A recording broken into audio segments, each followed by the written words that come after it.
पति जो होने वाले लड़का है, जो जिससे ब्याह हो रहा है, उसकी एजुकेशन के या फिर उसकी प्रॉपर्टीज या उसके धन के भाव से आंकलन किया जाता है। जैसे भैया नहीं रुकी हूं,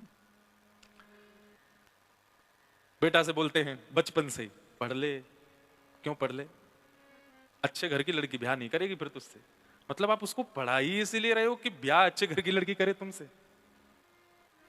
अच्छा, फिर आप तो न्यायालय में बैठती हैं, आपको तो पता ही होगा ज्यादातर केसेस किस बात के हैं?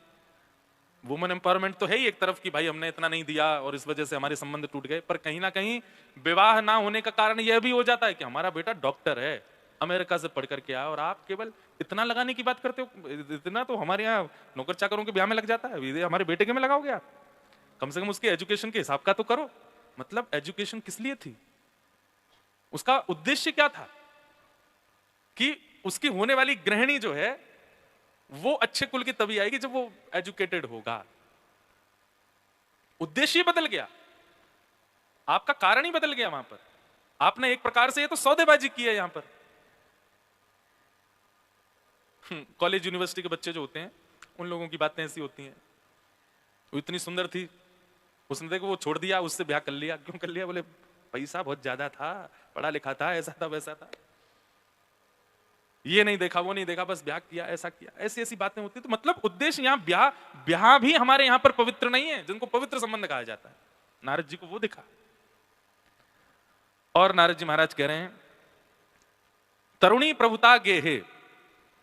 आजकल के लोग मेरी इस बात से बिल्कुल एग्री नहीं होंगे, पर मैं नहीं कह रहा हूं, नारद जी कह रहे हैं। क्या? घर में माता जी हैं, पिताजी हैं, पर उनकी एक नहीं चलती।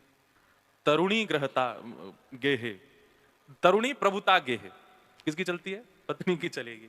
माता जी कह रही है ऐसा करो ऐसा करो, ऐसा। बेटा कहेगा नहीं नहीं नहीं नहीं, जो ये कहेगी वो होगा। अच्छा, इतना ही नहीं, शाल को बुद्धिदायक। बड़े भैया छोटे भैया से तो पूछना दूर, लेकिन पत्नी के भैया जो कह देंगे वो सर्वोपरि है। शाल को बुद्धिदायक।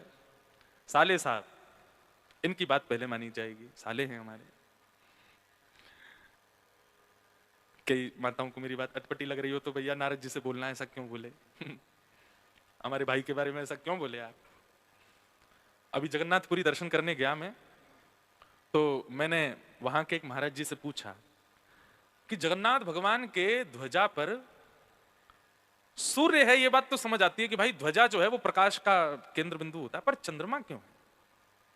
तो हमारे जगन्नाथपुरी में एक स्थान है जीयर स्वामी मठ, वहां के पूज्य बड़े महाराज जी, हमारे पिताजी के गुरु जी में, तो मेरे दादा गुरु जी, उन्होंने इसका उत्तर किन्हीं को दिया, उन्होंने मुझको दिया। वो बोलते हैं, बोले जगन्नाथ भगवान की ध्वजा में चंद्रमा इसलिए है क्योंकि चंद्रमा जगन्नाथ जी का साला है। मैंने की तो बोले समुद्र मंथन से प्रकट हुई लक्ष्मी, लक्ष्मी से भगवान का ब्याह हुआ, और समुद्र से प्रकट हुए चंद्रमा, तो भगवान के हुए साले। बोले लक्ष्मी क्या है, भगवान से बहुत लड़ती है, तो जब जब लक्ष्मी लड़ने आती है तो ठाकुर जी ऊपर देखते हैं। तो फिर लक्ष्मी जी कहते हैं ऊपर क्या देख रहे हो? नहीं देख रहा हूँ, साले साहब ऊपर बैठे हैं। तो फिर लक्ष्मी जी जब देखते हैं कि भाई साहब हमारे ऊपर बैठा रखे हैं, तो लक्ष्मी जी का क्रोध शांत हो जाता है, कम हो जाता है। कई ऐसे प्रसंग जगन्नाथपुरी में होते हैं कि लक्ष्मी जी नाराज हो जाती है ठाकुर जी से। ठाकुर जी, अब ये सोच लीजिए कि वहां भी ये सब चलता है।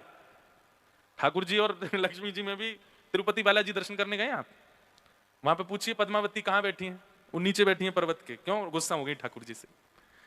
दक्षिण महाराष्ट्र में पंढरपुर दर्शन करने जाओ, भगवान विठल खड़े हैं ऐसे, रुक्मणी जी कहाँ? मंदिर के पीछे बाहर खड़ी हैं, गुस्सा हो गई।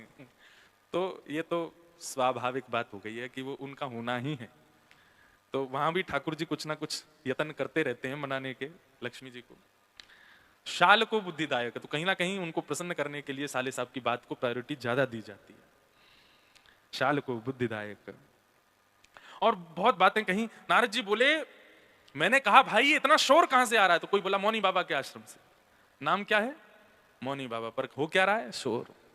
इतने सारे बच्चे किसके घूम रहे हैं? ये बोले ब्रह्मचारी जी के। इतने बड़े बड़े भवन किसके बने हुए? बोले त्यागी जी के।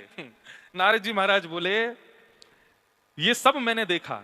आश्रमा यवने रुद्धास तीर्थानि सरितस्तथा देवतायतना यत्र दुष्टै नष्टानि भूरिश।